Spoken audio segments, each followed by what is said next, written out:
Parce que tant bazali koloba ete moto akende ko envoûter mutu mususu ata possession ya mutu tokozonga na maloba ya philosophe to pe savant moko lobaki connais-toi toi-même. Et Seigneur d'abord na moto abanda ko miyeba ngai nazali nani pe nzambe azali nani parce que aotambola mabe mais nga naza na obéissance nazo servir le Dieu tout puissant.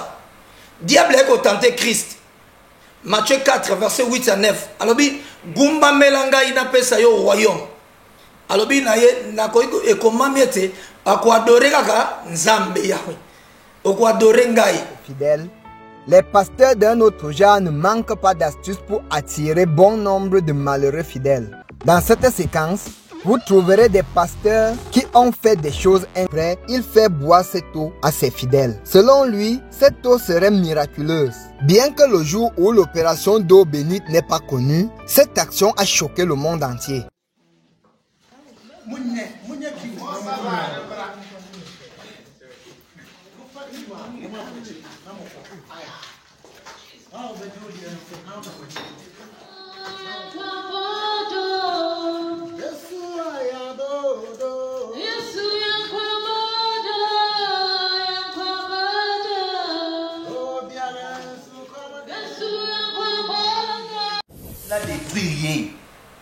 C'est ça un esprit humain autozolobela. Na ba délivrance na expérimental déjà yango. Et je connais une maman azaki possédée. Maman wana azaki possédée na koko na bango a possédaye na biti ya ko détruire abalati.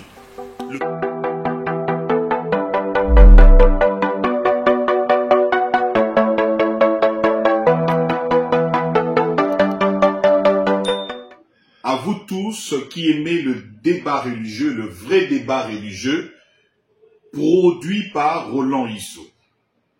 Nos vidéos ont été piratées de gauche à droite. Mais voici le vrai débat religieux et le vrai producteur. Ne manquez pas, dans les 5 continents où vous vous retrouvez, Amérique, Asie, Europe, Océanie, Afrique, ne manquez pas quand vous suivez débat religieux, abonnez-vous. Débat religieux. Mesdames, Messieurs, nous sommes très heureux de savoir que vous êtes toujours scotchés pour suivre Débat religieux, une émission d'analyse d'actualité dans le dogme qui est le point de change dans pratiquement toutes les confessions religieuses que nous avons ici en République démocratique du Congo et à travers le monde. Nous avons depuis un temps commencé un thème très important autour de la délivrance. Et dans le premier soubassement, nous avons parlé de la délivrance des possessions démoniaques. Et aujourd'hui, nous en sommes à parler de la délivrance des esprits humains. Peut-on également délivrer un homme d'un esprit humain? Est-ce qu'un esprit humain a la capacité, la force, la puissance de pouvoir posséder un autre esprit ou l'esprit d'un homme qui est faible? Autant de questionnements, ce qui pose le soubassement, c'est celle de savoir qui est en réalité l'homme et pourquoi un esprit humain peut aussi soit posséder, soit oppresser ou obséder un homme. Bref, avoir une influence négative sur l'homme. Comme promis, nous nous retrouvons aujourd'hui le prophète Fumuabanza, si c'est Fumutoto, a fui. Alors que celui qui devait être également parmi les invités, qui avait promis d'être là, il a dit Azan Azandu. Aosani Nazandu, tu es évité, prophète a combiné Nazandu. Ça va. Tokota la soki akoya mais akiminae. Les guerriers sont là pour répondre à vos questions et aux questions que nous allons poser à propos. La délivrance des esprits humains. Nous recevons sur ce plateau Maître Ibrahim Kaninda, dit Maître Suspect. Maître, bienvenue. Merci beaucoup. Bonjour, na bakobadérateur na ngai nyonso oyo tozali na bango na plateau. Et bonjour na batutu au bazali pour la nabiso de partout. La Pesoka, bonjour. Merci. Nous recevons également à droite de Maître Ibrahim Suspect, Maître Kaninda, Maître Betofé, Maître Betofé Metiof, Gourou Metiof. Gourou, bienvenue. Merci beaucoup. À ma droite, nous recevons le docteur Daniel Alonga. Docteur, bienvenue. Bonjour. Nous recevons le procureur Dinga Dinga. Procureur, bienvenue. Merci. Et nous recevons le pasteur Machouar Yankolo. Pasteur, bienvenue. Merci. J'espère que les lots au Panzabango, na Machouar, Samsoa Saïlagi Machouar, à Bomagi Batebele. Mais ce que nous te demandons seulement, au bon va mettre spiritualité, n'est-ce pas? Voilà, première question te poser. Qui est l'homme en réalité? Est-ce qu'un esprit humain est occupé pour posséder Moutou? Esprit humain est un nini? Question, Makanisa, Eza, te poser sous bassine. Pasteur Daniel Alonga. Merci Papa Roland pour la parole. La Bible dit nous avons édifié sur le fondement des prophètes, des apôtres et des prophètes, Jésus-Christ lui-même étant la pierre angulaire. Job chapitre 32 verset 8, il est écrit: en réalité en l'homme c'est l'esprit, le souffle du Dieu Tout-Puissant qui donne l'intelligence. Donc un esprit humain, c'est qui? Un esprit humain, c'est un sorcier, un magicien, un marabout qui possède un homme ou une femme dans le but de les détruire. C'est ça un esprit humain. Un esprit humain, ce n'est pas un démon, c'est juste un sorcier, c'est juste un magicien, c'est juste un marabout qui possède les hommes dans le but de les détruire. Jean chapitre 10, le verset 10, le voleur vient seulement pour voler, dérober et détruire. Et les esprits humains opèrent et fonctionnent là où il y a les droits légaux. Nezopesabango force. Et la mission des esprits humains dans l'homme: 1. Rendre l'homme esclave. 2. Empêcher les mariages. 3. Faire des rapports sexuels pendant la nuit et pendant les jours. Détruire la beauté physique des hommes ou des femmes. Combattre même les finances des hommes. 7. La stérilité. Voler même la destinée des hommes. Et puis 7, pousser l'homme ou la femme à faire les mauvais choix du conjoint ou de la conjointe. Et comment fonctionnent les esprits humains? On appelle ça mission et esprit humain.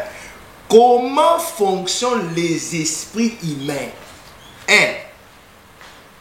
Les esprits humains fonctionnent par de fausses apparences.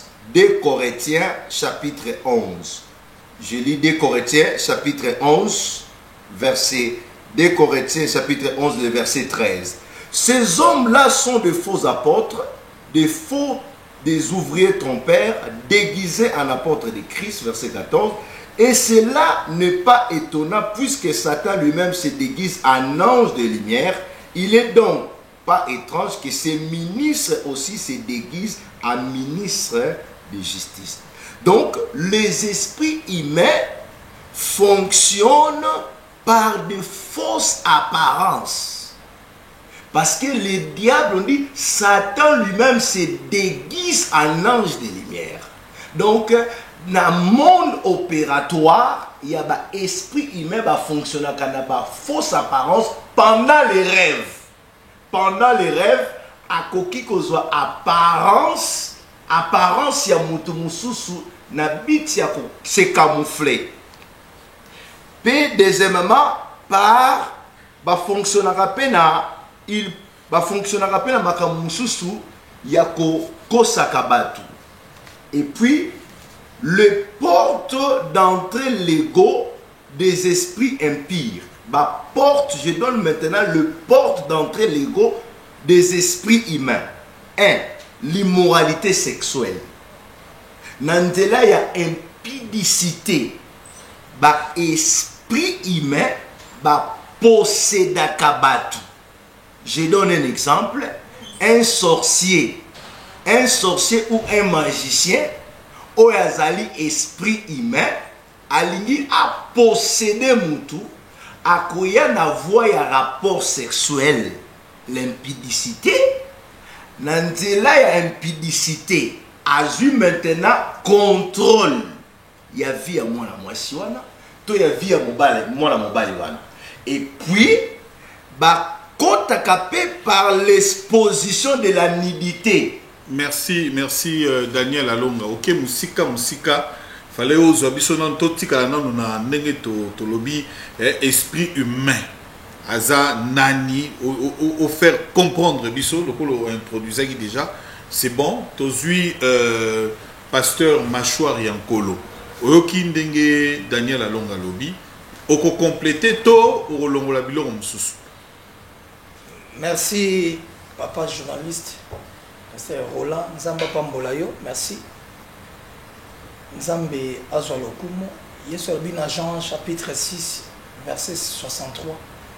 Abi la chair ne sert rien, mais l'esprit qui vivifie. Abi nzote ko servi ne lokote, mais esprit ne ko sa vie. Panya lobi esprit ko sa vie. Parce que en réalité dans l'homme c'est l'esprit. Chair ezakaka enveloppe, mais esprit âme, corps, nde ya monde sala mutu. Parce que âme, esprit, corps, ya monde sali l'homme en personne, ya monde sali mutu déjà. Parce que 1 Pierre chapitre 2 verset 11, Bible le dit que guerre entre âme nanzote zobunda. Donc l'homme a un esprit. L'homme a un esprit. Parce que, au but d'expliquer l'homme a un esprit, où il a quatre naïe, des alliés esprit, âme, corps, des alliés quatre yamutu. Il y a une guerre entre âme amutu na nzoto et zobunda. Il y a un il expliqué aussi l'homme nan. Bon, on a regardé au fondement. Procureur, réaction P. Merci pour la parole. Alors, ce qui totangi les écritures, tozomona potoloba nanine mutu. Parce qu'avant de parler des esprits humains, koloba, esprit humain et zanini. Alors, il faut to banana koloba que esprit humain ezali kaka molimo ya mutu nde ezoya na kati ya vie ya mutu pona ko contrôler. Pourquoi tozoloba yango? Parce qu'il faut comprendre d'abord le fonctionnement et l'être humain. Je crois bien que l'être humain est composé du corps, âme et esprit selon notre enseignement. Parce que je sais que Batumusubarosa a un bipartite, mais nous croyons que l'homme est tripartite. C'est-à-dire corps, âme et esprit. Alors, bateau yo bazo posséder bateau kolandisama molimo na bango, c'est-à-dire que ce sont des pratiques ésotériques. Et ça dit ba pratique oyo batou basalaka, ce sont des sorciers, des magiciens.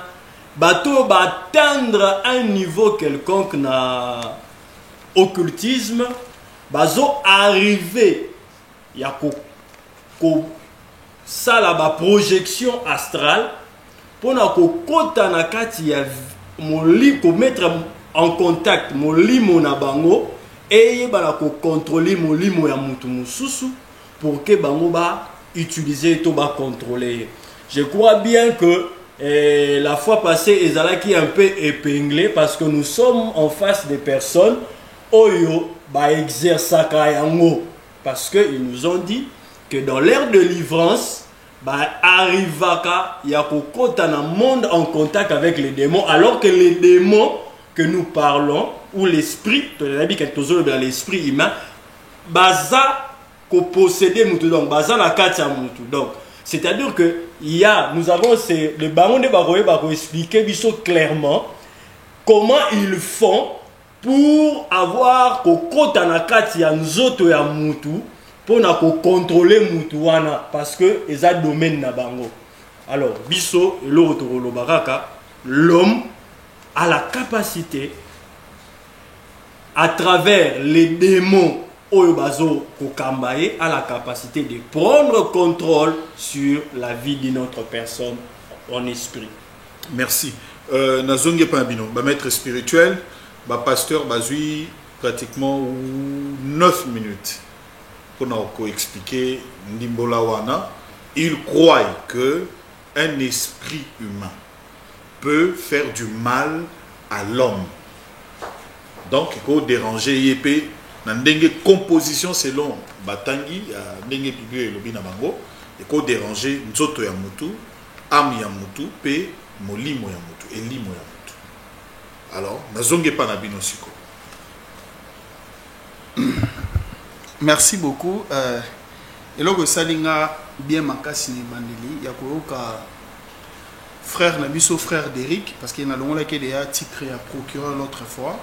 Donc, frère d'Eric Nabiso, Koloba était ezali domaine na bangote a avoué déjà.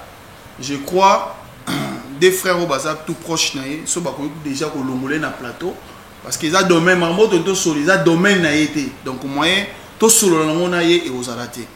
Et puis question ba tuni biso balobi est l'esprit humain et koki ko envoûter ndeko na mususu. Donc ndimbola nango ezali boyo. Est-ce que Ibrahim a koki ko envoûter a posséder machor yankolo? C'est possible. C'est possible. Et ça, vous m'avez moutazala a prêté des mots pour azala non. D'abord, au moins tant que le même le logo oyo, y a hypnotiser batu. Et ça, il y a contrôler moutou. Et ça, il y a quelqu'un moutou fois que ne luka secours y a ba entité mobo quelconque non. De 1 et puis de 2. Moutou oyo déjà ou atteindre ou soit un pouvoir spirituel. Azada na capacité à contrôler l'esprit na yo. Parce que yena za bongo soka se connecter na esprit na ye, azana capacité à contrôler yo. Et ça na ngote que moutou d'abord, il faut que nego luka soit secours ya ba esprit mo soit que nego luka. Non. Azada na capacité wana. Nous les voyons aussi dans le domaine politique. Les politiciens belé parce qu'on a pouvoir, on a des pouvoirs, il y a mot à dire que soka lobinde to ando mona papa na biso Etienne Tshisekedi nzamba cha kimel kola tombu na e tant azaki afani na ndako na lobi ke lelo oyo ezali ville morte nana bande kobima yo kansi ndaza mwa bando benga ba démon parce que sona yo pasteur obima kité c'est que ba démon ba mvuta ki ba démon ba lekela ki. En réalité en l'homme c'est l'esprit.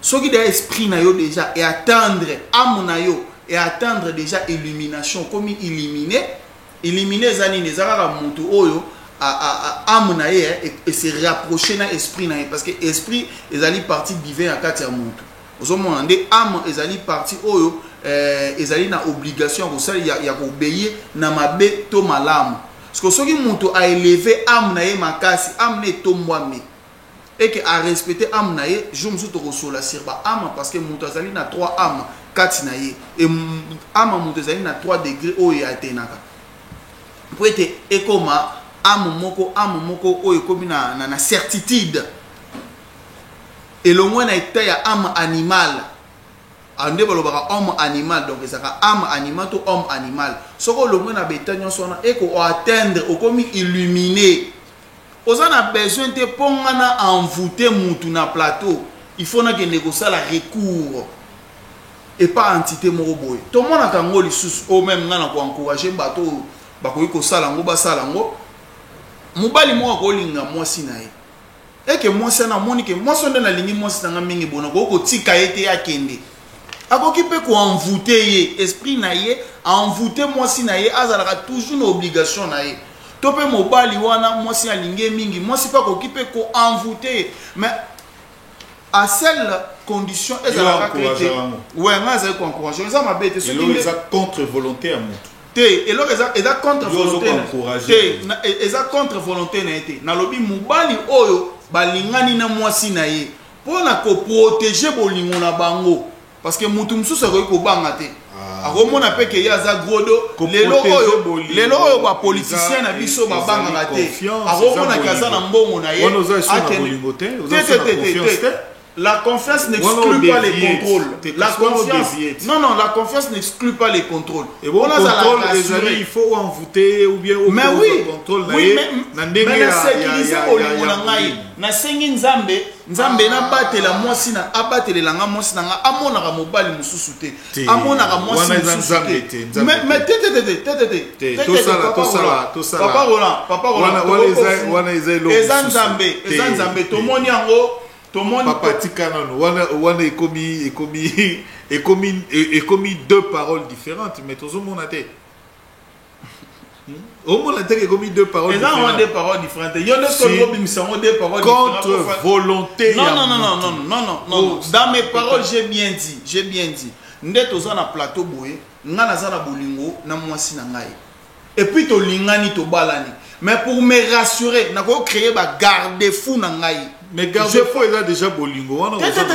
Bolingo so rassuré te. Bolingo lelo to mona la point. Lelo to mona ga. Zela o balaki na balaki pona respecter principe ya nature. Yo ngiso OK au-delà principe nature. Mais principe nature ya mona na respecter. Mais to mona rappelle que au moni mwasi libala, mais azo bota libanda. Mobali mwasi libala azo dérouter. Ezala nango. Ezala mabete ke mutu a protéger bolingo na ye. Merci. A protéger pouvoir na ye. Merci maître. Toi toke na 2 temps. Mais Gourou Metiof, votre réaction. Merci beaucoup.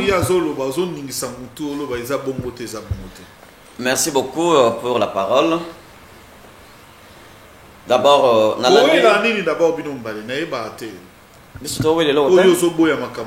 bon, continuez, allez-y. Sur la délivrance des esprits. Bon, j'ai bougé, j'étais concentré parce que Nayoki intervention à Moko. Na lingaki na banda pa ya frère na ngai docteur pour contredire Makasi, hein? Donc c'est contredire mon Makasi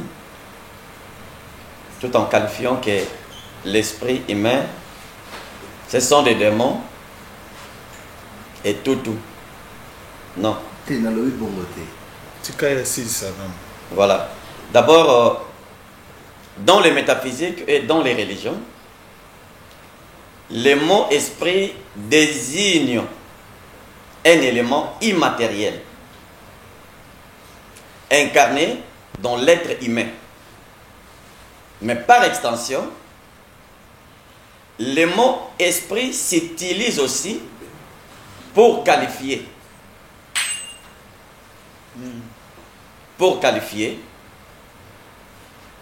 Dieu, les anges, les démons, etc. Mais il existe une différence entre l'esprit et l'âme. Parce que l'homme est divisé et composé de 3 parties. Il y a l'âme, l'esprit et le corps. Alors la différence entre l'esprit et l'âme. L'esprit se désigne les facultés intellectuelles de l'homme et le désigne dans l'ensemble. Tandis que l'âme, c'est l'esprit humain. C'est l'esprit humain, doté particulièrement de la moralité. Vous voyez? Et les corps, les endings de Zabo. Mais il y a le baki que l'esprit c'est la partie divine. Il y a le intellectuel. Oui, mais c'est l'esprit qui entre en communication avec Dieu. Et c'est pas l'âme. C'est la partie intellect. Pour se communiquer avec Dieu, ce n'est pas la morale, c'est la partie intellectuelle. C'est la partie intellect. Donc, pour essayer un peu de recadrer mon frère, donc, lorsqu'on parle... Oui, non, c'est-à-dire, c'est un débat. C'est un débat. Non, je suis là. Oui, oui, en même temps, c'est Ah, un cours au bénéfice de tous ceux qui nous suivent, ainsi que nos co-débatteurs. C'est-à-dire, l'esprit humain, lorsqu'on parle de l'esprit humain, ce n'est pas autre chose. C'est-à-dire, l'esprit humain, comme je viens de le dire, l'âme. C'est l'esprit humain doté de la moralité. C'est-à-dire l'esprit humain, c'est l'âme. Alors, en ce qui concerne, est-ce que l'esprit humain peut envoûter ou ensorceler un autre humain? C'est possible dans une voie qu'on appelle le sortilège ou les sorts négatifs.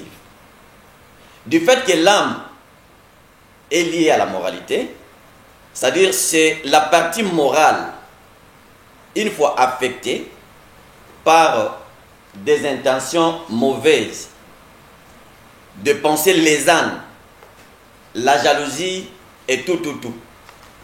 L'homme, pas n'importe quel homme, c'est-à-dire l'homme spirituel, Oyo, ici à transcendant, a cette plénitude de pouvoir parler et jeter un sort auprès de son semblable par jalousie.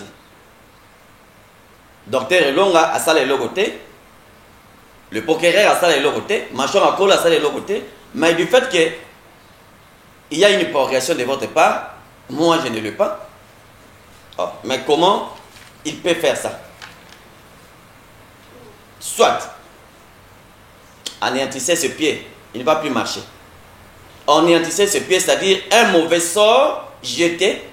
Les histoires de Mbassou, les Nzoko, tout. Ce sont des mauvais sorts jetés par l'homme. Ça, c'est l'esprit humain. C'est-à-dire, c'est l'esprit humain, l'homme, lui, dans lui, cet esprit humain, du fait que c'est lié dans la partie qu'on appelle âme, par jalousie. Il jette le sortilège. Ce sont des pratiques autres à commun, ça se fait partout. D'ailleurs, au sein de la République, donc, pour clôturer, lorsqu'on parle de l'esprit humain, c'est-à-dire on fait allusion à l'âme.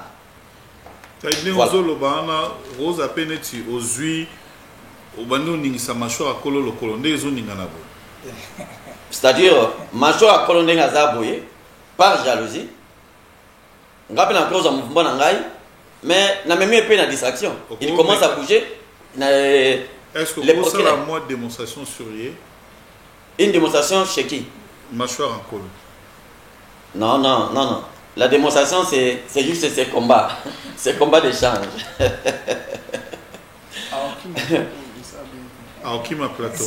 C'est un combat d'échange. Là, ce sont des histoires, il y a Ebakacher.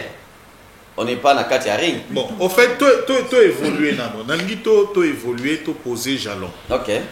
Ici, contexte mingi ezali dans le sens, c'est vrai, on a parlé de sortilège, c'est vrai, on a parlé de nineko salimana, on a cadre togolo bapé, ezaba oppression, ezaba obsession, on peut le faire de l'extérieur au boîte. Mais tous on a suko un contexte autour l'obéla suko vraiment sur la délivrance des esprits humains. Ça veut dire qu'on sous-entend qu'un esprit humain ayé ko posséder moninga mosusu et bandi ko commander le roi que le bagi na ndenge ya ba démon quand ils peuvent posséder moto ba bazo ko imposer volonté na bango na kati ya moto ba commissaire esclave na makambo yo ya kosala nde toyokaka tant ba obengana tomoni ba vidéo ezebele a pam sa ko proposer so ba vidéo musu totaki tant ba obengana molimo batuni yo nani oh ngai maître Ibrahim Kaninda allez bima ba bengani on dit que c'est un esprit humain nde evandi kati na moto à la différenciation na démon na ba esprit impur ou puis ba vendre la kati na moto. Est-ce que tu se mettre d'accord ne loko wana? Oui, oui. Pour que tu évoluer siko malamu penza na débat. Oui. Parce que bande ko ba pesa ki tripartie ya moto. Yo po pesi tripartie ya moto.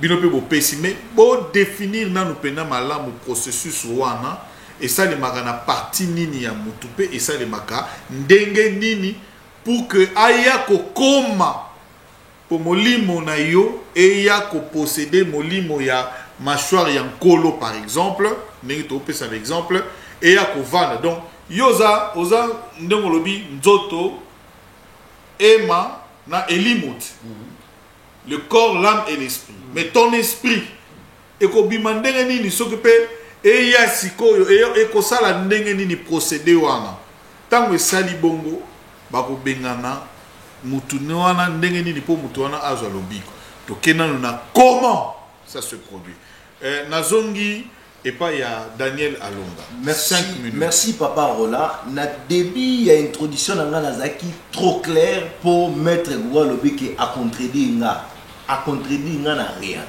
Na lobby bien Job 32:8. En réalité, à l'homme c'est l'esprit. Alors on a expliqué esprit humain na contexte il y a débat autour solo là. Na lobby esprit humain c'est un sorcier. Non. Attendez, esprit humain c'est un sorcier, un marabout, un féticheur qui possède l'homme ou la femme dans le but de les détruire. Non, non. Là c'est le yondo le but non.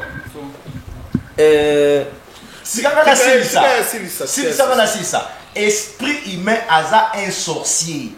Un esprit humain ce n'est pas un démon. Un esprit c'est quelqu'un qui, comme moi, je suis un esprit humain par exemple, je suis peut-être un sorcier. Donc, na bondo kinanga naza na capacité ya ko posséder muninga na ngambutu, na bit na détruire. C'est ça un esprit humain autozolobela. Na ba délivrance na expérimental déjà en gros.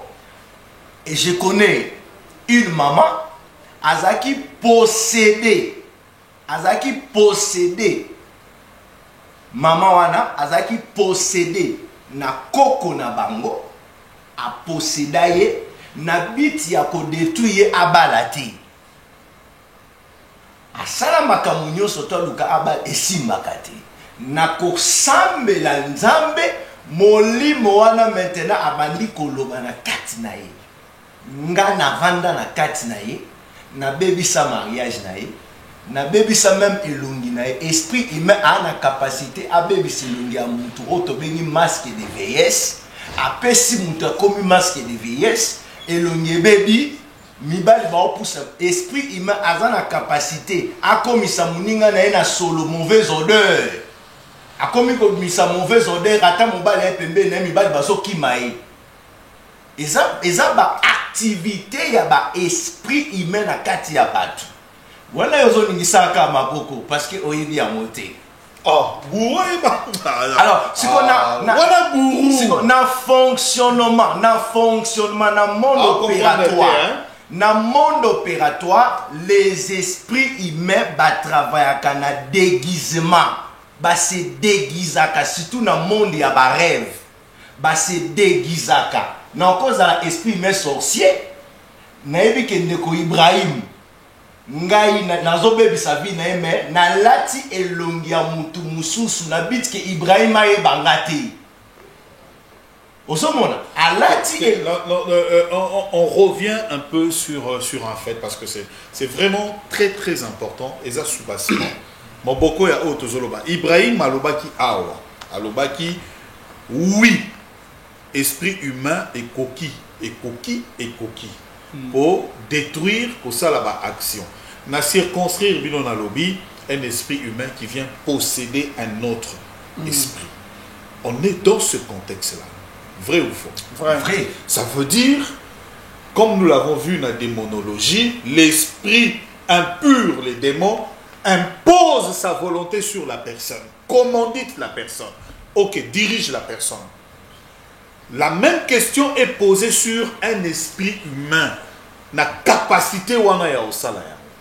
maître spirituel a aidé bino na dimension moko na intervention ya liboso ce qui atteindre dimension moko akoki kosala yango siko toyeba tout na bango dimension po bango nde bandoki bango nde ba magicien omoni po ye tango procureur alobaki ya lobi kutu alongwa parce que débat est concerné était alors na ndenge na oloba na dimension o bako atteindre yango ya lobi okoma sorcier okoma magicien okoma tout ce que tu peux être, ça veut dire que tu as atteint une dimension selon que yo lobi, n'est-ce pas? Na ndenge ya maître spirituel okoma pe ndoki ndoki aza na capacité ya kosalela molimo na ye abimi akepe ko posséder mutu mususu nazolanda ndenge ye azo ko expliquer, c'est-à-dire pona ye ndoki aza na capacité wana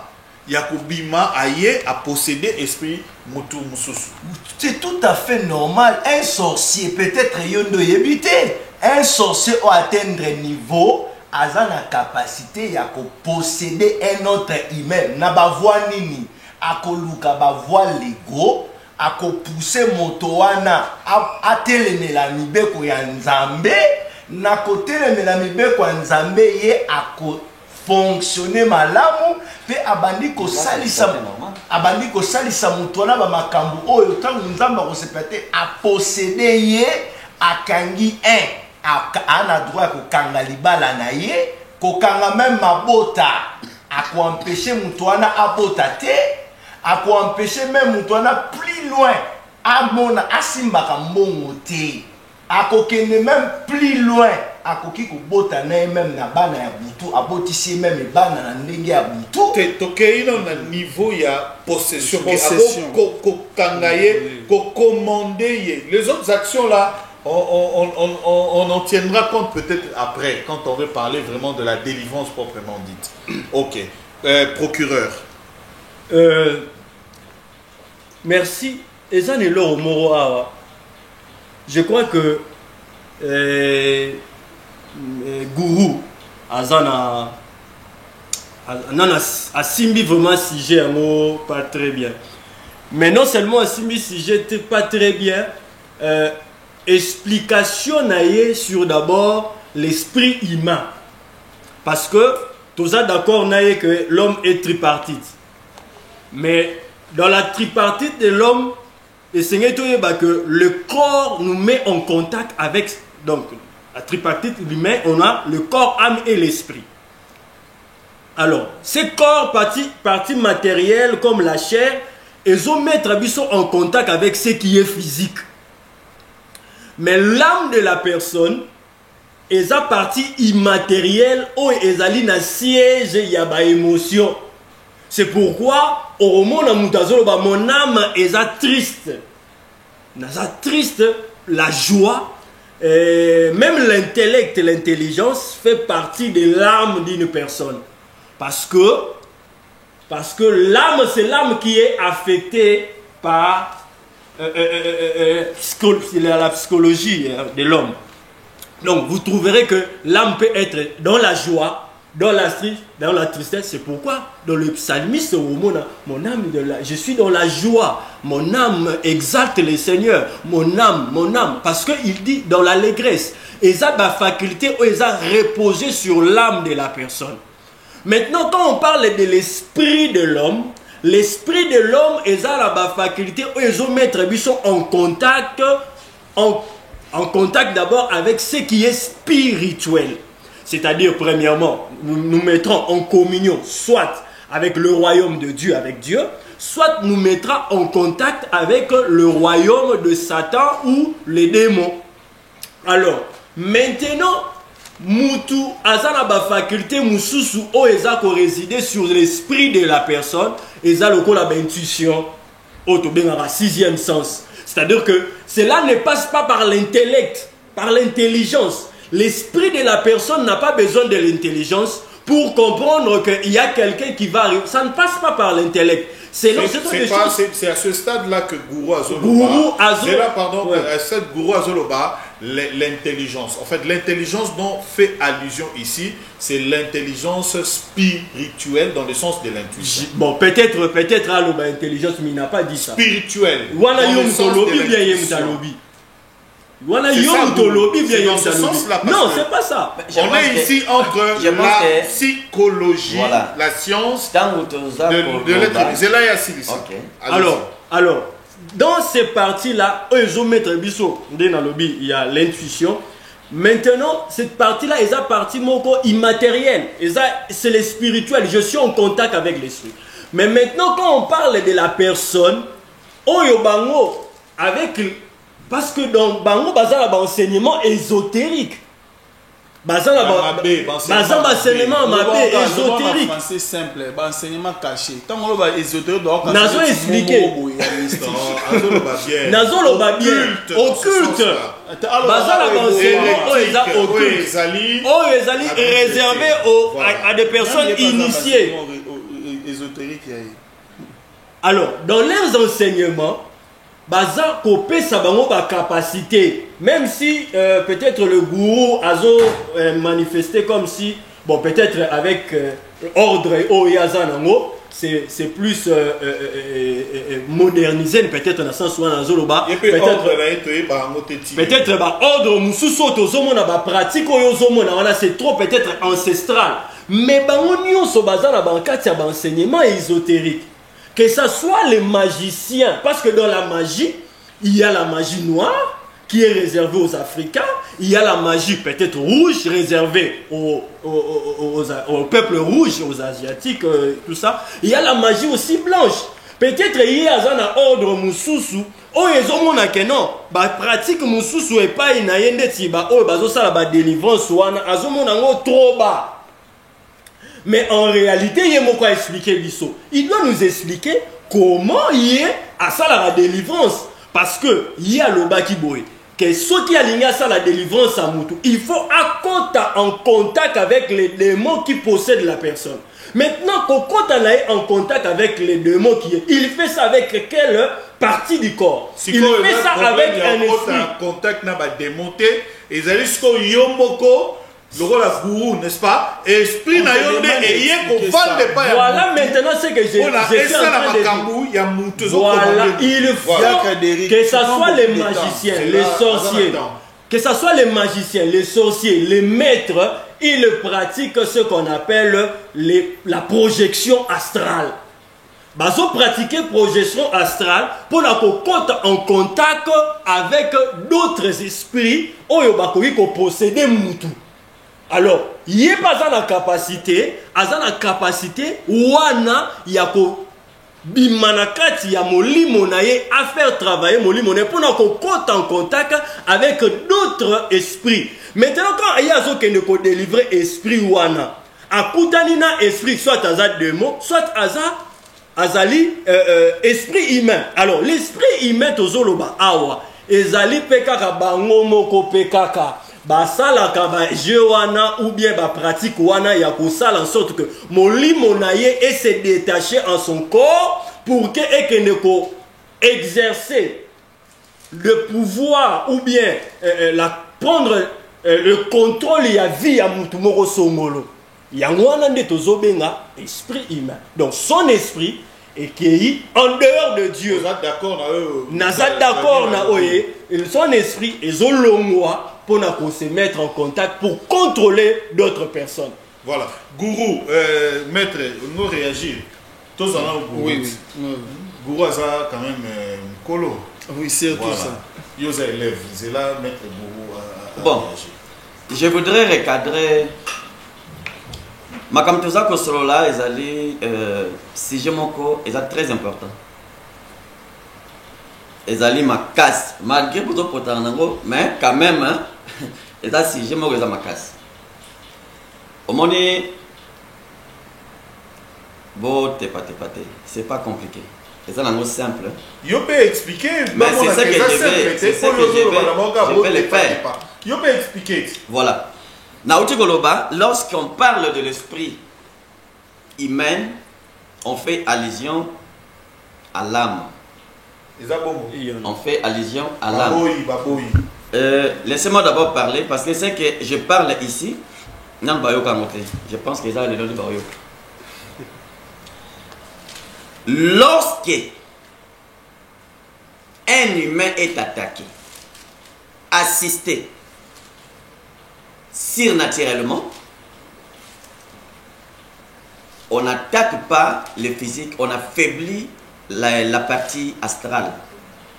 Et la partie astrale affaiblit le corps. Parce que dans le corps, le maillot, c'est-à-dire le plus faible, c'est le physique. Parce que tout ce que le physique fait, c'est-à-dire qu'on considère comme une matière dense, parce qu'elle a le pouvoir de toucher. Les restes des corps sont subtils. Tels que l'astral, le causal, l'éthérique, le mental et tout, sont subtils. Alors, pour votre information, et en même temps, c'est un enseignement à l'honneur de tous ceux qui tiennent la plume. Je vais tenter directement de réhabiliter cet art et vous donner une explication directe. Lorsque on attaque quelqu'un, un humain, c'est-à-dire un esprit humain, c'est-à-dire l'âme d'un individu attaque un humain, c'est la partie astrale qui est affaiblie. Comment est-ce que la partie astrale sera affaiblie? Astral, c'est le centre des émotions. C'est-à-dire, autre chose, votre esprit et koki kokende ko bébé sa esprit nous sauter. Mais votre esprit a la capacité seulement d'entrer en contact avec un autre esprit. Ce que vous voyez, malade bimi, ça c'est la partie forme. Mais la partie fond, ce n'est pas ça. La partie forme, bon, moi, malade. Mais malade, ils allaient manifester aussi sur le plan physique. C'est le corps physique qui a manifesté. Mais la maladie, la faiblessité a commencé depuis l'astral. Et comme l'astral, c'est le corps le plus rattaché du corps physique, et c'est lui qui va influencer le physique. À influencer le physique pour que porte wana est ouverte et que assistance wana est effective et touché yo, soit Nabilo comme le docteur Asitaki, on peut directement vous animer ou encore vous ensorceler. Par exemple, au moni misunayo et moni être moko féminine, tu la trouves vraiment expert, extra. Au succombé amoureuse naïe. Lorsque vous succombez, vous tombez amoureuse de cet être féminine, c'est-à-dire l'astral qui est déjà animé pousse le physique de pouvoir pécher. C'est-à-dire, lorsqu'il a péché, c'est-à-dire a commis déjà faible. Gourou, pardon, ok, Moussika. Oui. Dans un contexte, n'a été maître Ibrahim. Contexte, c'est Nini. Parce que je suis. Dans le contexte, il y a possession. Oui. Est-ce que l'esprit humain peut posséder un autre esprit? Mais c'est ce que je suis en train de dire. Yoza wapi, dans le Biboye. Parce que écoutez, dans le Bib bien. Non. Ok. Parce que tu as besoin de comprendre. D'accord. Monsieur, je suis là, je vous écoute. C'est vraiment maxi connaissance. Ok. Tant que entité wana nde akoya ko sala likambo. Donc ça veut dire que tu n'acceptes pas que l'esprit humain yemoko akoya ko kota na kati esprit wana ya mutu aza ko travailler. Na sens wana. Ok. Donc c'est que tu ne crois pas vraiment na délivrance ya esprit humain. On ne parle pas. Et posséder et pas pas. On ne parle pas de la délivrance, on parle de la possession. Donc parler de la délivrance. Justement, on ne peut délivrer que ce qui est vandicati. Voilà. Mais c'est ça que je suis en train de dire. Votre esprit, mon esprit à moi, même lorsque vous entrez en extase, parce que vous avez la jalousie contre votre semblable et que vous voulez jeter des sorts négatifs ou des sortilèges, ce n'est pas votre propre esprit qui va faire cette opération. Votre esprit et si à focaliser le mauvais esprit, les mauvaises pensées et du fait que c'est l'esprit qui entre en contact avec l'esprit, ce n'est pas l'âme qui entre en contact avec l'esprit. Lorsqu'on parle de l'évocation, c'est-à-dire votre esprit qui entre en extase avec notre esprit, afin que la matérialisation est causale sur le plan physique. Moi, je dis que l'esprit humain, c'est-à-dire l'âme consciente que je suis, même si j'ai des mauvaises pensées, parce que dans la jalousie, il y a procureur, mon esprit est causal à tête que ose la posséder par les mauvais esprits. C'est-à-dire, je vais attribuer. Attendez-moi d'abord, c'est moi qui ai la parole. Nga n'a pas pensée négative pour jeter un sort. Mais cette réalisation, pour être touché, pour être latayo, c'est-à-dire c'est un communion entre moi et les forces surnaturelles. Merci, Gourou. Voilà. Tozo n'est pas na bino bobo yango bino bobi na ezamina molimo yemoko ya mutunde qui pour posséder. C'est dans ce sens-là. Comment expliquer? Maître Ibrahim toke na yo. Yo na moyen de osa hotel mais na makamba Gourou, c'est pas grave. Mais yo peut cette explication. On dirait qu'on a un loge mon côté. Merci beaucoup. Je ne comprends pas quand vous parlez sur les loges, les tours. Maître spirituel. Je fais partir de l'ordre de l'Occident. L'Occident. Voilà. Donc la franc-maçonnerie. Je suis dans l'Occident. C'est ça, non, la franc-maçonnerie, l'ordre de l'Occident. Il n'y a pas de problème. Ok. Franc-maçon, yo nani. Musulman, yo islam, l'ordre de l'islam. L'obakas, yo peut pas boya au islam. Allez-y alors. Merci beaucoup. Et là, ça n'a pas si comme on a d'abord Machar en colo à son versé pour ça sur parole Nicolo. Mais jusque là, on a vu verser monter parce que moi je me suis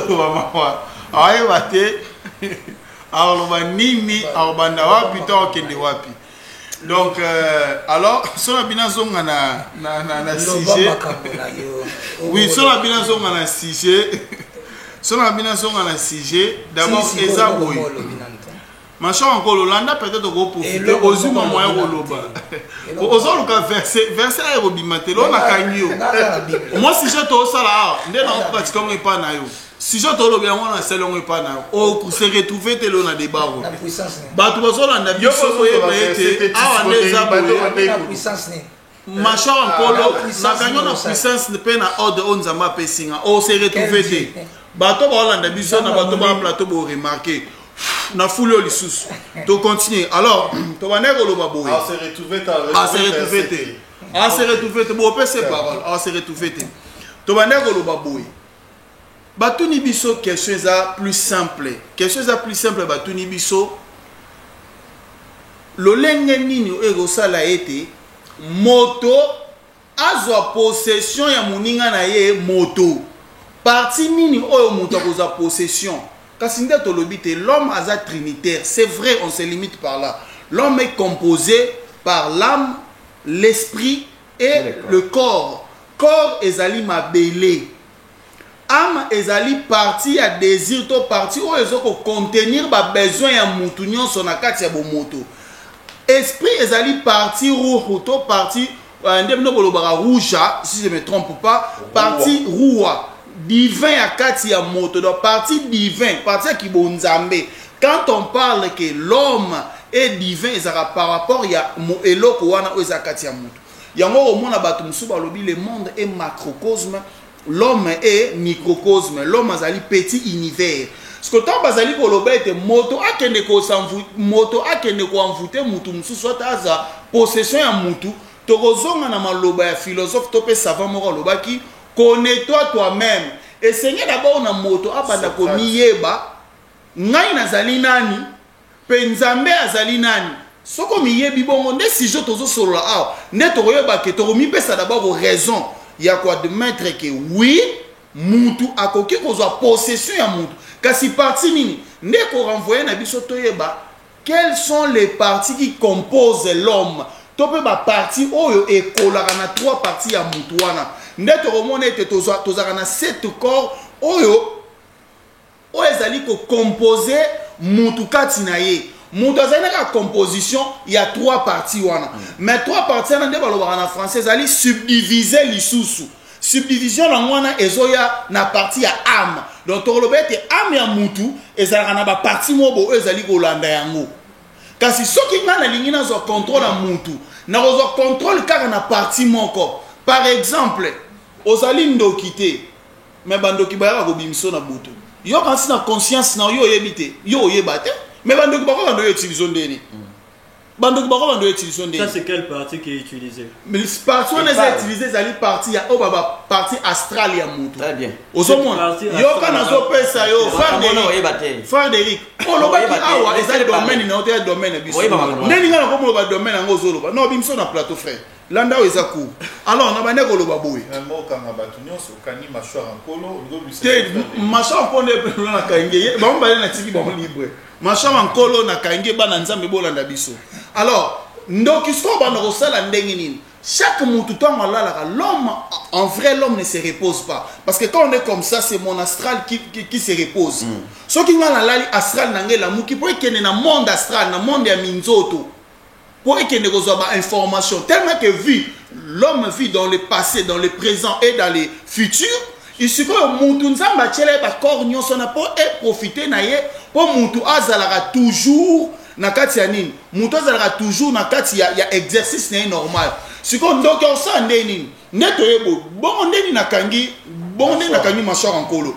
Osomona ezali na partie na ye o ezali partie mentale o fait travailler pour aloba makamona oloba bien mais sikoyo ngai mental na nga tema keze lever ke ye na seni na commander yango na ke na kangi osomona na kangi pe neto na lobi ba blague te ndesa bona kangi bo pesa ye parole a ko se retrouver de tout ça la sentiment te bino ba to ozawa bo Rolanda bo pesa ye parole a ko se retrouver te tu es la deuxième étape de bandoki basala. Yom toni c'est au sommet. Te nazuka contrôle ya mental nae a se retrouver te. Son abina ndozo ba gestuel nae bo wana yolugana mvuté ce qu'on a corps nae. Wana e sala bien te a ko comme peu paralysé. Alors to bande ko loba boy. Sikoyo mutu ba mvuta na ko mvuté mutu partie par partie. Yango monaka frère na biso et docteur o aza docteur na bino docteur Alonga aloba kini il y a eu un pasteur qui a salé la délivrance. Pasteur, on a assisté à un cube, à un succube. Au monde, pourquoi? Ko utiliser partie astrale naie. Mais tant qu'un pasteur, à la moukara sambe la naie. Donc, mutu naza mutu, bako ko envoûté. Mais ba partie est envoûté, ne yango tozolo ba awa.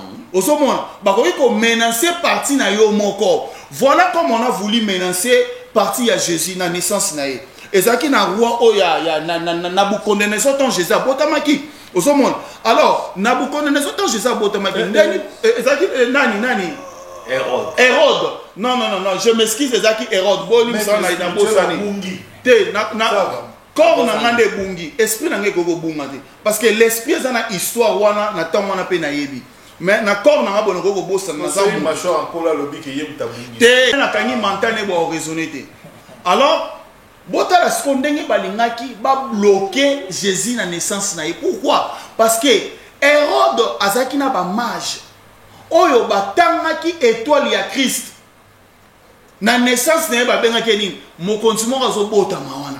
Vous voyez? Donc ce sont des parties oyo bakoki ko bloquer déjà mutu ba mutu ça normal et ça que mutu te fois que ne kolukali sungi ya ba entité to ba démon quelconque. On a vu ça même avec Moïse. Et toi la Moïse, ba mage astrologue, ba cet homme sali ba calcul na bango ba monde parce que ba calcul na za mamba kindokité. Auto mona la mettre avatar a publier ba score ba match. Au moins à partir ba calcul wana to koki ko sala na bloquer mutu parce que na kaka sa corps astral a mutu, ndé destin a mutu pe ezape wana. Donc mutu koki pe ko sala yango. Partie mususu ba ko bloquer pe partie corps magnétique na yo. Corps magnétique ezali corps énergétique à mutu oyo fansa énergie tant ozo sambela ben énergie so ko résider sika wana. Alors ba ko kipe ko kanga évolution na yo.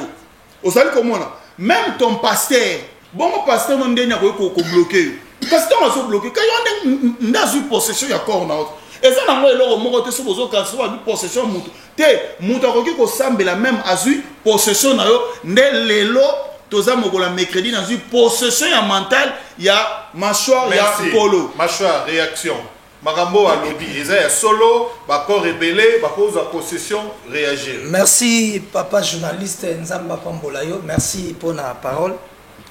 Nabaki en réalité dans l'homme c'est l'esprit. Nakatia Amamutu, un homme animal, a demande l'existence pas même ensemble. Un homme charnel, azamutu ayebi maramanzambe mais azamutu enzoto. Parce que na Amamutu zali sentiment malam pe amabe. Tolobi ko ba na esprit c'est la conscience. Esprit c'est la conscience. Bible lobby dans Romains chapitre 8 verset 16. L'esprit lui-même rend des témoignages à notre esprit que nous sommes des enfants de Dieu. Esprit wana âme et biki. Parce que âme a sauvé. Parce que l'âme qui pêche, l'âme qui mourra. Âme a sauvé biki. Yango mona David lobby na Psaume 103 lobby. Mon âme bénit l'Éternel. Parce que âme na isa déjà sauvé. Âme et biki et goye ba kokumi sansam. Mais âme animal à cause de ma existence en zambété. Parce que quand on dit mot posséder, possession, c'est quoi? Ils ont dit m'a possédé. Posséder zali, il y a le baquet, partenance, c'est la partenance. Partenance, c'est le bani. Romains 8 verset 9 le bini. Romains 8 verset 9 le bini. Moutaz en esprit à Christ était, Azaïa y était. Mais Moutaz en esprit à Christ, Azaïa y était. Donc, saut d'appartenance. Saut d'appartenance. Aux hommes, on a bien aimé dans le Seigneur. Saut d'appartenance. Aux hommes, tango Moutaz en a âme, ils a sauvé. Âme, mana, et qu'on va servir Nzambe, qu'on soumettre dans Makambo Nzambe. On posséder Moutou, ceux qui a fongoli porte. Parce que Moutou a côté na désobéissance. Je peux ce exemple net il y a roi Saoul. Tant qu'il a invoqué, a quelque invoqué, a quelque Luka, il faut que l'anga moi si on a invoqué esprit à Samuel. Non, il y a quelqu'un qui a invoqué, il y a quelqu'un qui a invoqué. A kenda ki ko Luka, moi si de vin nganga. A quelqu'un qui a invoqué, Botika pasteur. Tika mana sisa.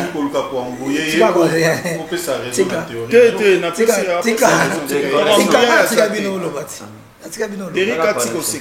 Akeko se tango akeko Luka moi si wana yanganga balukeli a se déguiser. Tango se déguiser babi abinda sala ni moi sana tunia sani. Abi bengelanga esprit à Samuel. Exact. Abengi esprit à Samuel. Esprit à Samuel peut ses prophéties. Abi lelo yona bana no bokufa. Ozomo. Parce que amo a sauvé. Amo a soumettre na diableté. Amo diable kangi okoko kanga mudu soka fungoli porte. Loko yemmo ka fungola ki porte. Ndo mona ya kufaki. Akufaki parce que amna ye andimbi agende ko salela ko invoquer ba mort. Ndo moni Bible lobina 1 Chronique chapitre 10 verset 13 à 14. 1 Chronique 10 verset 13 à 14. Balobini Samuel akufaki parce que ande ko invoquer ba mort. Amna ye et combien ya diable. Parce que amozo servir Nzambe. Amozo servir diable. Oteki molimo n'est pas Satan.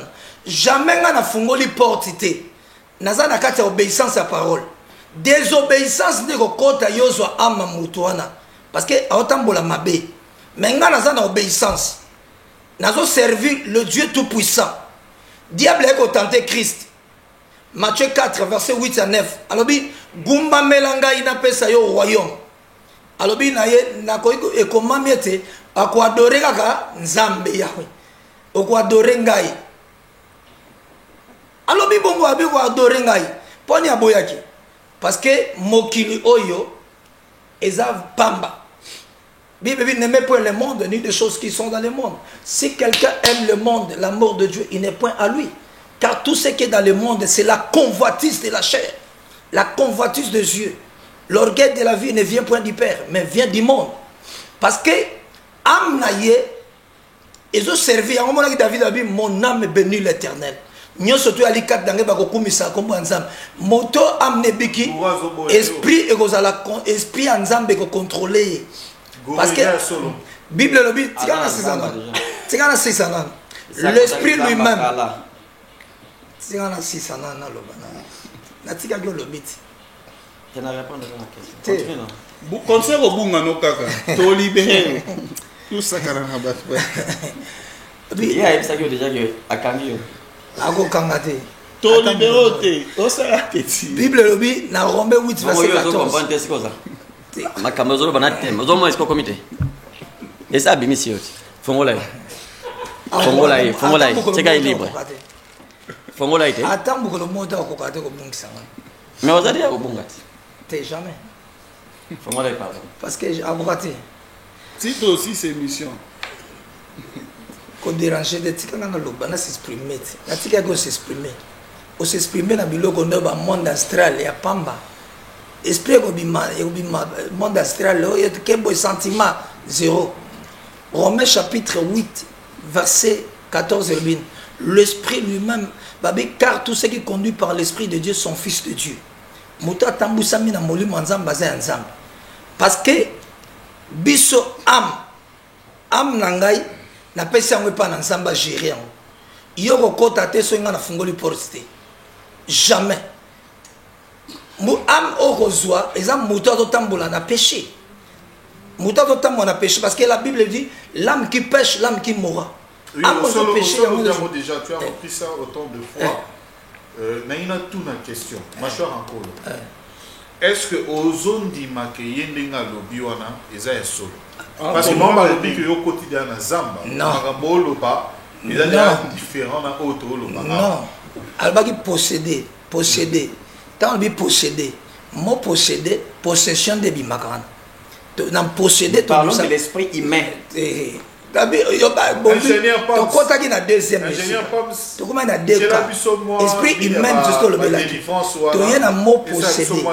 Mot possédé.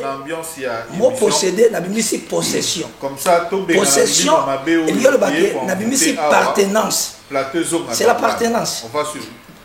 Au nom de la plusieurs pasteurs africains posent des actes insensés qui sortent de l'entendement et laissent perplexes. D'un pasteur qui fait boire de l'eau de toilette à ses fidèles, à un autre qui fait avaler de l'herbe à ses fidèles, les pasteurs d'un autre genre ne manquent pas d'astuces pour attirer bon nombre de malheureux fidèles. Dans cette séquence, vous trouverez des pasteurs qui ont fait des choses incroyables. Il fait boire cette eau à ses fidèles. Selon lui, cette eau serait miraculeuse. Bien que le jour où l'opération d'eau bénite n'est pas connue, cette action a choqué le monde entier.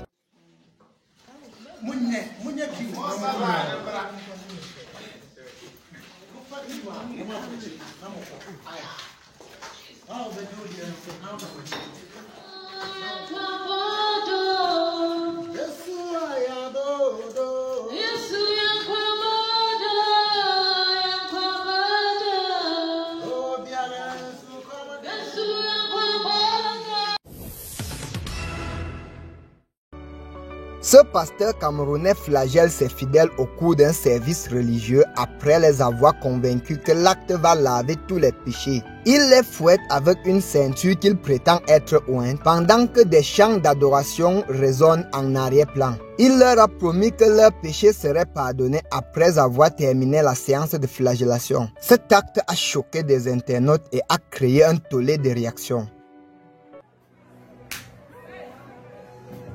He is not dead. Yes. You are my everything. You are my splendor. Till the day you are. Jesus, I am your own. You are my. Ce pasteur sud-africain du nom de Daniel, on ne sait comment il a réussi à convaincre ses membres de sortir de l'église et de commencer à manger de l'herbe. Cet acte a secoué la toile en suscitant moult commentaires.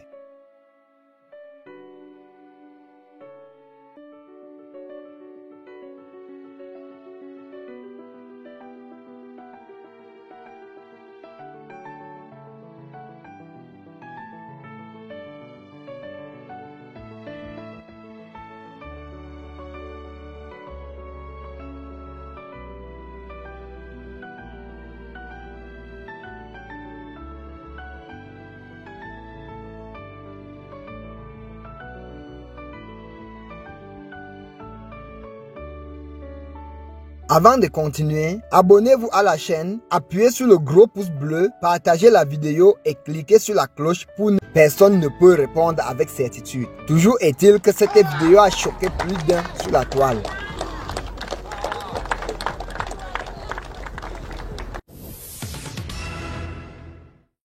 Daniel Le Sogo, pasteur sud-africain, déjà connu pour avoir poussé ses fidèles à brouter de l'herbe comme de bonnes brebis du Seigneur, s'est illustré avec une nouvelle dérive. Il a convaincu sa congrégation à boire de l'essence après avoir affirmé qu'il l'avait transformé en jus d'ananas. C'est un véritable cycle surréaliste. Nous ne pouvons...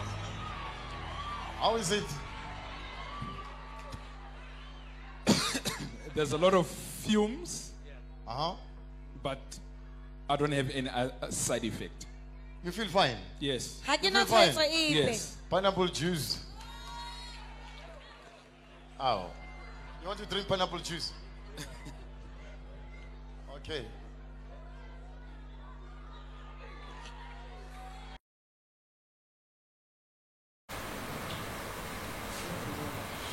Voilà, on revient sur le plateau avec l'ambiance de Tozo Lobila Awa.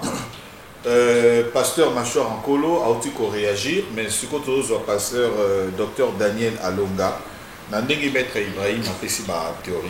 Lui croit que l'esprit humain peut se déplacer et cotiper dans la dimension où il y a le pays.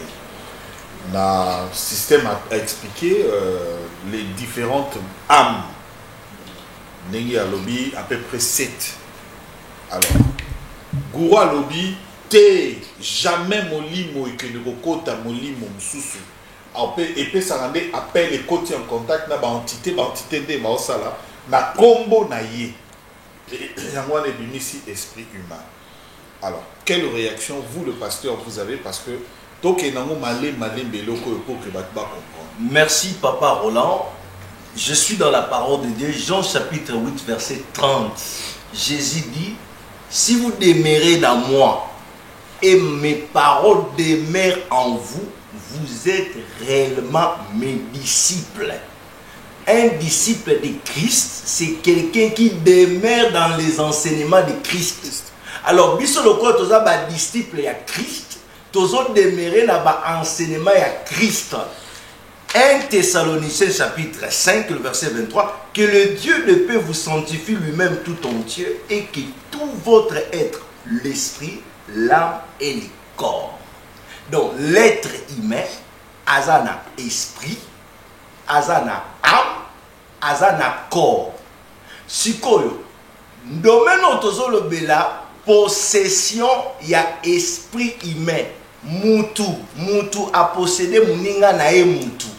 Ce que mutu a possédé muninga na e mutu, d'une manière générale, c'est un païen. C'est quelqu'un qui n'a pas Christ. C'est un païen, c'est quelqu'un qui n'a pas Dieu. Et puis, na niveau zomata, c'est un sorcier, marabout, occultiste, féticheur, catégorie, ngunza, nganga. C'est-à-dire un nganga,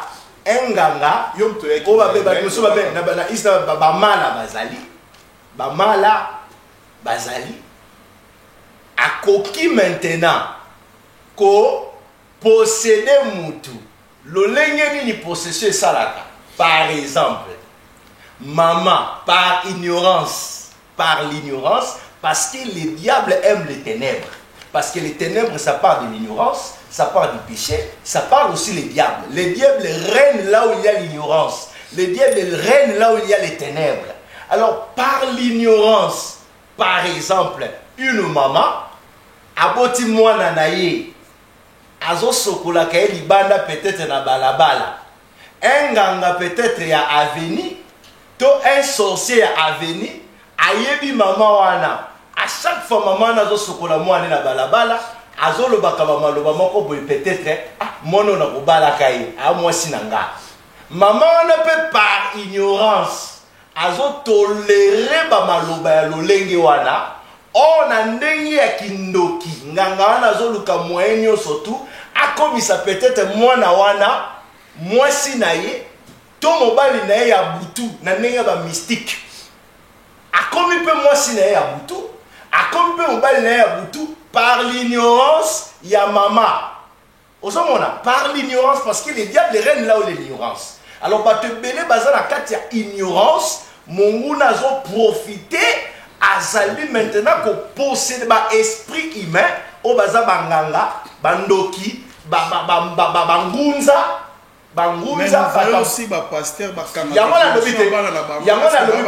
pe na lobi boye un pasteur sorcier yango moni na pesa ki verset à 2 Corinthiens chapitre 11 là où l'apôtre Paul dit les diables se déguisent en anges de lumière. Ces ministres aussi se déguisent en anges de lumière comme un apôtre sorcier.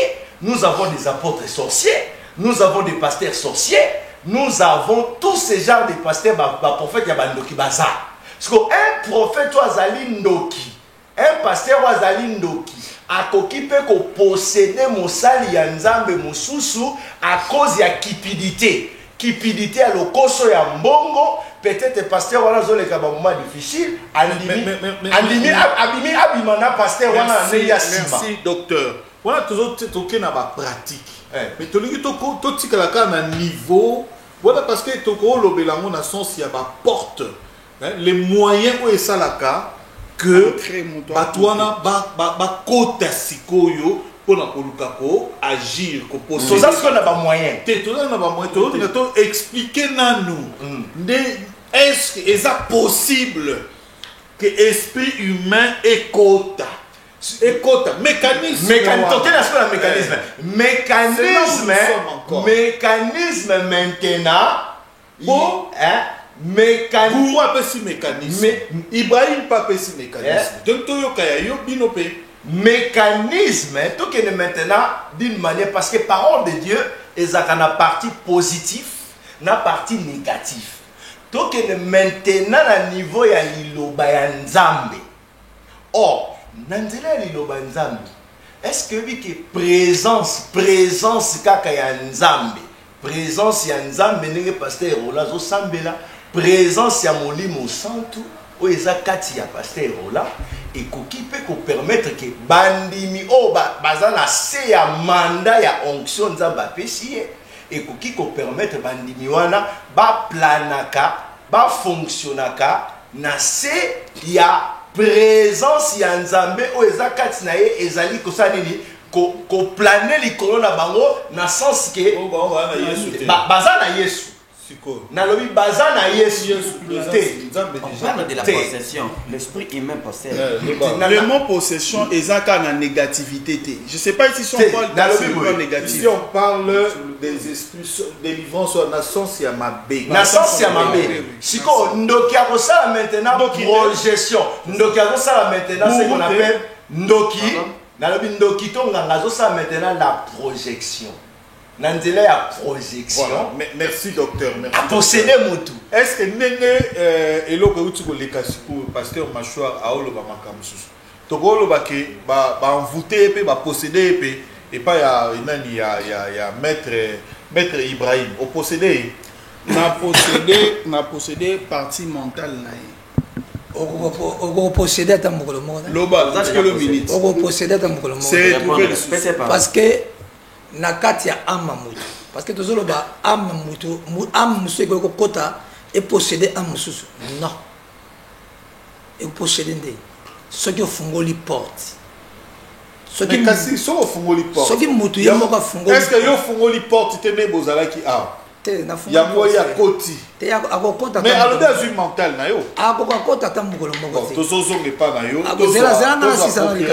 tozonge sa procureur na yo kozwa parole après Oyo tout le baka siko. Procureur a réagir parce que minute ezat débat to fungoli. To zonga disusu awa, dozo continuer. Allez-y procureur. Merci beaucoup. Gourou na maître Ibrahim Bazolo Belo Romorote. En dehors Bazolo Belo Romorote parce que maître Ibrahim a méqué un peu ko zongi saé pour na rotali saé que kolobam quand même sur les points astral mais en ce qui concerne corps astral, wana ezali vos connaissances sur le plan ésotérique. Mais sur le plan ezali, sur le plan ezala scientifique ou sur le plan tobengango excusez-moi le terme médical, dans le sens moko ya traitement ya koluka koyeba être humain sur le plan mondial, sur le plan koyeba, excusez-moi j'ai cherché les mots, et yebani que batu tozali na tripartite ndenge bondimi yango. Mais point sur le point astral bani noana nous on n'est pas là.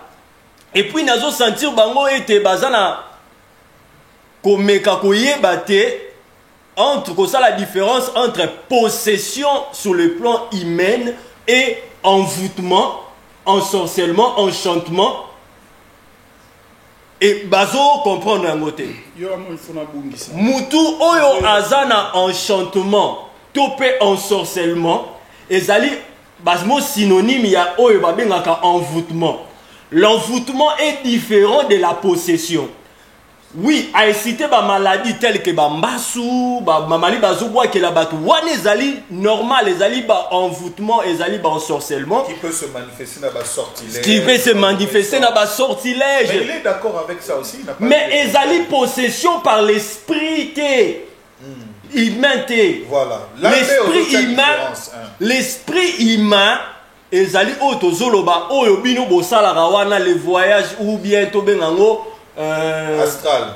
Le voyage astral ou projection astrale ndenge ndeko alobi oyo bosalaka obimi na butu molimo na yo de ça qu'on parle. Oyo en dehors la sorcellerie. Ça c'est les sorciers qui opèrent. C'est comme ça que natunaki motuna pona tuna maître gourou azana ordre nini alobi na biso que il est dans l'ordre occident. Donc c'est-à-dire que il y a certaines choses oyo nano à atteindre dimension wana te. Nano à atteindre dimension te, malgré que sur le plan enseignement yemoko alobaki yango. Alobaki na biso que soki alingi asala nazo zongela yango. Soki nazala na délivrance ya ba esprit pour alobaki yango. Soki alingi asala délivrance ya quelqu'un qui est possédé, il doit sortir ou bien asengeli asala rencontre spirituelle avec l'esprit pour parler langue ya ba démon pour obenga na mutu wana.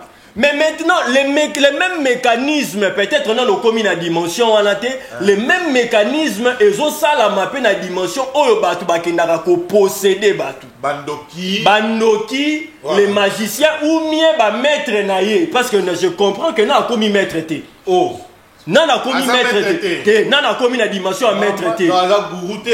Non, nana commis na dimension à maître té, parce que enseigner là qui mutu ayeba que azana capacité à posséder.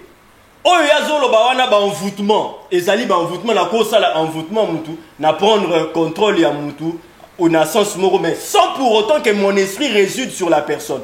L'esprit ils ont résidé sur la personne a comme qu'on manifester. C'est comme ça que na dimension wana la loba qui on mettre autrefois. Ba comme pe na dimension wana te oyo ya ko sala mutu délivrance. Na façon que un esprit humain qui est autre que un démon a se manifesté, a se déclaré, ndekonanga lobi, a commis qu'on déclaré que ngana za tata mwasi na ye, ngana za maman na ye.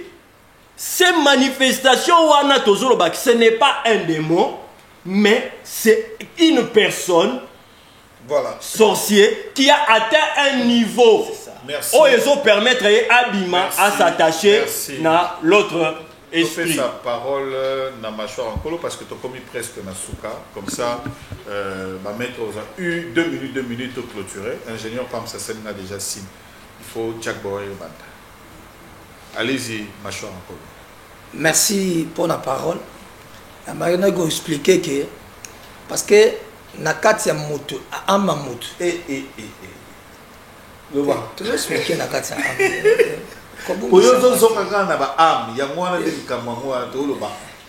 Possession. Possession, on explique possession. expliqué possession. Il y a bungisi, azo bungisa koloba. Expliqué la Bible possession. Allez-y siko. Pour mutu azo possession. Ya mutu. Possession, na bimisa yi mot posséder. Mot posséder bimaki wana. Posséder, na ko ça la légion na bike, c'est l'appartenance. Na ko zoa appartenance parce que mutu ça l'appartenance avant dit. Avant dit kat na mutu. Na ko peut exemple à Christ. Nabi Christ na Romains 8 verset 9. Oza un esprit à Christ était aza ya yete. Mais mutu aza un esprit à Christ. Aza ya ye parce que abeti so d'appartenance na mitema na biso. Mutu moko ta ko ya abanda ko manipuler l'esprit na yeto ni non. Parce que Bible dit dans Romains 8 verset 16. L'esprit lui-même rend des témoignages à notre esprit que nous sommes des enfants de Dieu. Romains 8, 14, le dit, car tout ce qui conduit par l'esprit de Dieu. Est-ce que molimo et kokiko posséder molimo moto ya moto mosusu? Molimo oya yangai et posséder molimo moto mosusu. Et ko posséder molimo moto mosusu, ce qui a bungin c'est là, âme qui pêche. L'âme qui pêche, l'âme qui mourra. Moto a péché na âme naï, a kufit. D'après cet exemple, David a amené Zagide à sauver. Alors, âme nangai, molimo nangai komisa, yao. Oko posséder en deni, muto a péché, azan des âmes na libungi, nakata molili. Wanande ko soye parce que diable a contrôlé déjà. Même muto, te a kokate, muto a sauvé le kolangai, âme nanga molimo na yo ya ko posséder ngana sans ni. Et faut la porte sangwa. Merci pasteur. Maître Gourou, 2 minutes, Ibrahim 2 minutes au clôture. Tozonga Awa semaine prochaine. Merci beaucoup. Vraiment avec beaucoup de détails. D'accord. Dès le mercredi. Hein. Ok, on revient vendredi pour la suite. Merci beaucoup. Pour respecter heure. Okay. Quand on dit heure, il voit Esa heure. D'accord. Mon frère, le procureur de la Bible. Écoutez-moi très bien. De l'église, hein? De l'église. Écoutez-moi bien. Biloko bozo koloba. Biloko za koloba. Eza oza ko imaginer. Oyo ngana za koloba. Eza o eza vécu. C'est deux choses différentes. Vous voyez, lorsque nous sommes à l'université, la théorie et la pratique, c'est deux choses différentes. Au moment où lorsque vous parlez de délivrance, c'est pourquoi expliquez. C'est supporter-les, hein, c'est pas grave. Ce sont des bêtises. Quand vous avez un problème sérieux, parce que les gens nous suivent, hein, au lieu que les gourous ne les maîtrisent pas, et tout. Ton esprit peut envoûter un esprit. Ton esprit peut envoûter un esprit. C'est-à-dire pour posséder l'esprit humain, qui est l'âme. C'est-à-dire, je dis, tout ce que vous voyez, l'aspect physique, et sa forme. Tout ça a forme et tout ça a fond. Je dis et je le répète. Ibrahim pas lobby, ndenge ya lobby. Non, Ibrahim a lobby ndenge mon ayete. Non, il y a une différence. Ibrahim n'a pas dit ça. Tant oui. Parce que posséder. La possession, yoka, c'est un cours bolanda. Très bien pour comprendre une possession et kokota. Voilà. Nalobi boye. C'est à partir du corps astral. Parce que l'esprit est immatériel. L'esprit est immatériel. Au possède en deni. Attendez. Oui. Voilà. On a 2 minutes. On a 2 minutes.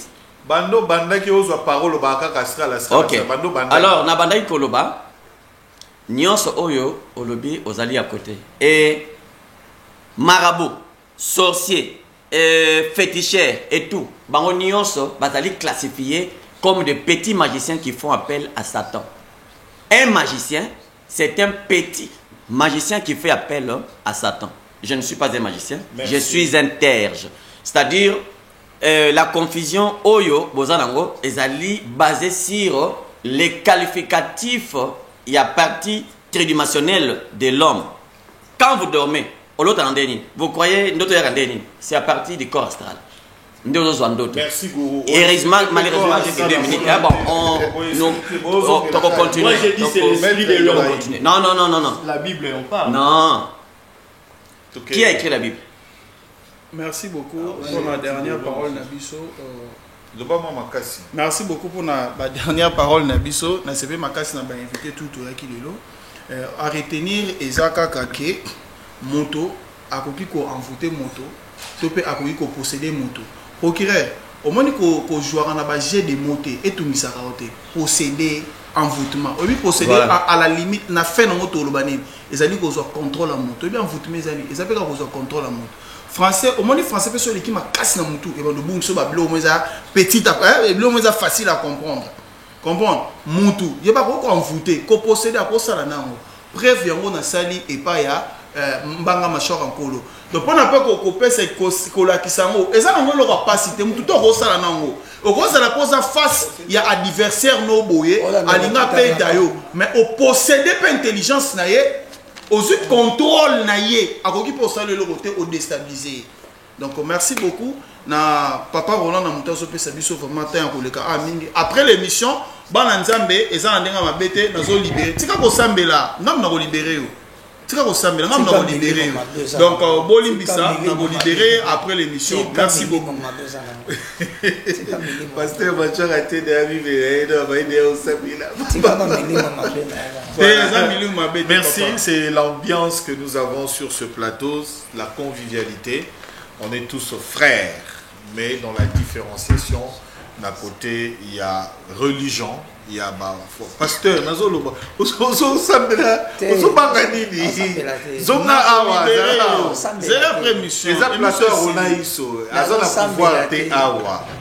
c'est moi qui contrôle tout. Merci beaucoup. Alors on pose la question le vendredi pour que bato bazolanda biso ba comprendre. Ba expert il y a délivrance. Ba expert il y a makambo il y a ba possession, il y a ba esprit humain. Toi la maison na bino boya ko se compléter. Prophète Akimi, comment on dit ça prophète Ngunza. Jérémie. Ngunza Jérémie. Akimi, prophète Akimi to benye o azote kanisa na zandu na bakangi zandu te mais avec un rendez-vous. Voilà, merci beaucoup, c'est l'ambiance. On pose la question. Jérémie Maoul, ouais. On pose vraiment une question fondamentale. Tolobi, comment l'homme fonctionne? La dimension nini esprit ya mutu ekoyi kobima. Ba msu balobi âme ya mutu. Mais nini ebima kapona osala opération wa. Et ça, les marandengini. Est-ce que dans la Bible, il y a des exemples comme ça qui montrent que esprit a monté bimi et qu'il et eu message ou qu'il et que ça la likambo et son molo pakala pour la vérité dans likambo toujours le bela la délivrance des esprits humains. Est-ce que la dimension nini esprit a moto toujours esprit a moto et ça na capacité ya kokende ko posséder pe es moto mususu ko soit contrôle nae pe ko ça la makambo mususu. Alors, quels sont les dégâts que l'esprit humain peut causer dans un autre esprit humain? Merci. Vendredi 15h30, on se retrouve ici. On participer. Josué, merci. De retour, comme tu as récupéré ta fiancée après un moment de séparation. Merci à Néhémie, on a engrossé sa fiancée, c'est pas grave. Entre vous les kimbangistes, ça se fait. Boluka, beau réseau de merci à Plamedi Tondo. Merci beaucoup, la fiancée de notre grand ami communicateur Pichungwene. Merci à Pasteur Machouar Ankolo. Merci à procureur d'Eric. Merci à Docteur Daniel Alonga. Merci à Gourou Balongolier Komba Gourou et pas procureur. Parce que Balobi Aza Petit, Gourou Betofé. Merci à Maître Ibrahim Suspect. Merci à Pams Bienga pour la réalisation. Il y a émission Bolanda Bisso na 22h. Nato sur la TV Bolanda Bisso na 22h na Molière Canal+. Et vous pouvez nous suivre également sur nos plateformes. Il y a réseaux sociaux, débat religieux RDC. Et puis Bolandi Tosunga la TV, YouTube na Bisso. Sur TikTok, Roland Isso, quelques extraits. Vous avez un extrait à Prophète Maungu ou à Kimaki, va découvrir que Azalinde et Mbunza. Vous pouvez suivre ça sur notre TikTok @Roland Isso. Merci, à vendredi 15h30. Au revoir.